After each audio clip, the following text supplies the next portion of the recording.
All right, so from the last video, what we've done is used a couple of my dad's favorite tools.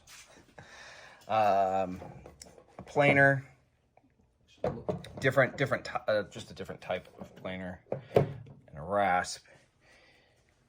And what we're doing is making it sit flat. There's actually a little bit of a bevel to it, getting it so that it all sits down like it's supposed to. You can kind of see on the front here what you have to do to get it shaped right. Now that all that's roughly where it needs to be, now we just have to clean it up. Make a pattern for the deck that's going to go here. There's usually an arch part in right here. And then we have to, once we know this is good and ready to go, then we have to, of course, start, as I've been talking about, sealing all this up. 3 coats of epoxy. Once it's nice and sealed, and we have this deck piece cut out, then we can attach the top deck. We're good to go.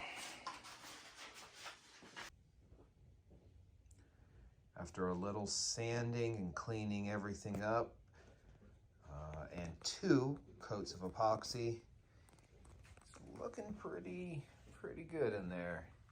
Once this one dries and we're able to give it a light sanding and a 3rd coat, it'll be ready to actually put the deck on. Now, to help putting the deck on, you add, it's called a butt block, this little piece right here. It's actually just about that big. It needs to be at least the thickness of the deck, so using 3mm, so it needs to be at least 3mm, if not thicker. And it just gives you something when you're attaching it to have more gluing surface. If you're stapling, it gives you something to attach it to. Also, I don't know how well you can see this on the camera, but where the air trap comes together, I added a little patch of fiberglass in here. You can see it on this side without the patch.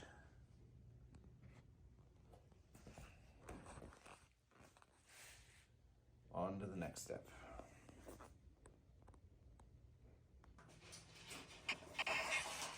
Now we've cut this piece oversized. We are just checking fitment before we go ahead and glue and staple it down. Once I get it. Now today we're going to do what's called a hot coat. And so what that means is we painted a layer of epoxy onto the bottom of this deck skin.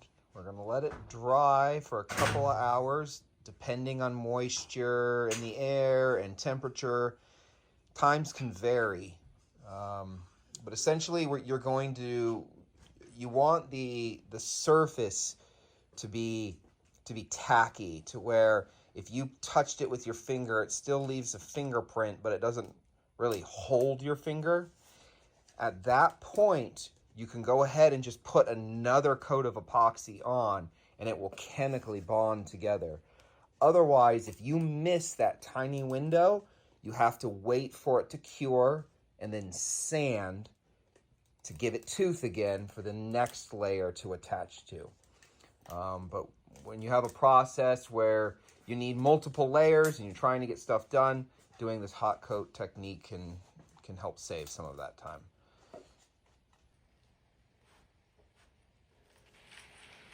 Here I'm adding the hot coat and final layer.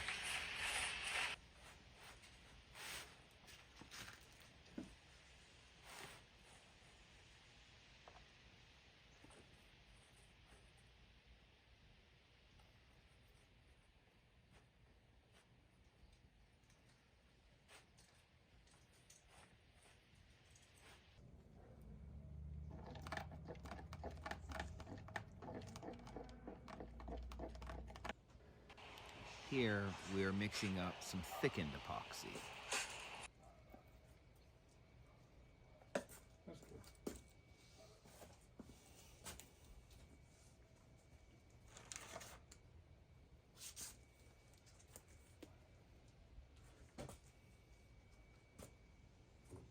push it this way as far as you can. Don't push it down in, push it this way. All the way in.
We add a doubler to the deck.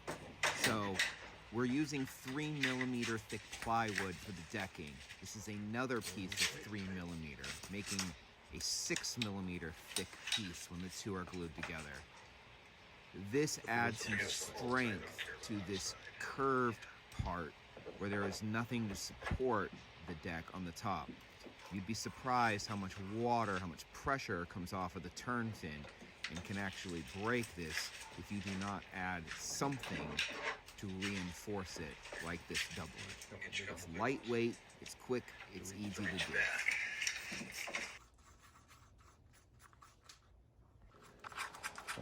Now mixing these two together, we're going to create a as close to the color of wood as we can get mixture that we then fill the staple holes with.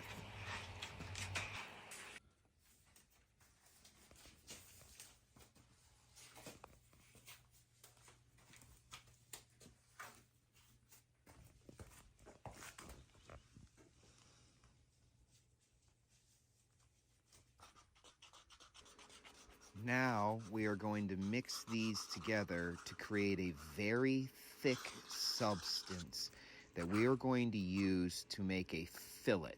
Some people might call this a cove, but a fillet, it actually creates a bond that is very strong, almost like welding it together.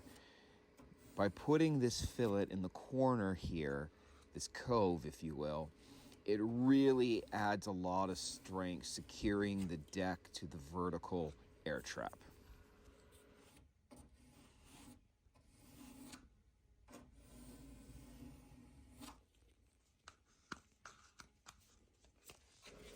Using a small popsicle stick, you can see what that fillet looks like. Now using a large popsicle stick that the end has been cut off straight, you clean it up. You do that because all the ingredients we add to make this color and this extra thickness means it hardens like concrete, and it's a lot easier to clean it off now rather than trying to sand it off later. Once you do everything, you wait for it to dry, seal it up, and we're all done.